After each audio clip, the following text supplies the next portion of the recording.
We are standing in the new Kleinman Center for Energy Policy on the upper floors of Penn's iconic Fisher Fine Arts Library. The mission of the Kleinman Center is really a threefold mission. We're trying to create a home for the teaching and learning of energy policy on campus at Penn, to try to raise the visibility and impact of energy policy work off campus, and also trying to create the conditions for improved energy policy outcomes in the world. Scott Kleinman, loyal son of Pennsylvania, came back to alma mater with a powerful donor intent related to energy policy being perhaps the greatest challenge that the nation faces. And Scott had the observation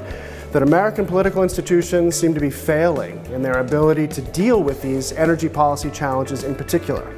Lots of stalemate, lots of contentious argument, but no outcomes. So Scott's insight was,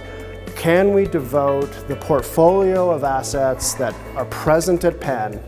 build a new center that's able to connect those dots, and try to put that knowledge in the service of the nation and the world around this policy challenge. When trying to think about how we could memorialize distinguished contributions to energy thought and practice in an annual event which would allow us to recognize a real leader in energy policy each year,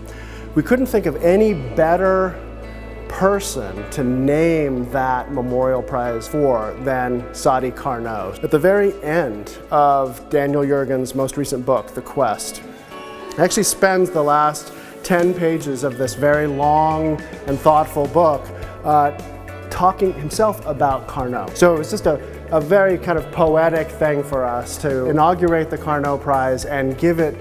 to someone who, first of all, has had an enormous and ongoing impact on our understanding of energy issues, and secondly, who himself thinks so highly of Carnot. I think the Kleinman Center really fulfills a need, obviously in the academic community and in the broader public policy community, with its focus on what they call energy productivity and bringing together research and practical experience to address key energy issues and finding solutions that in the policy arena and in public understanding that really will have a very positive impact. My hope for the Kleinman Center in 10 years is that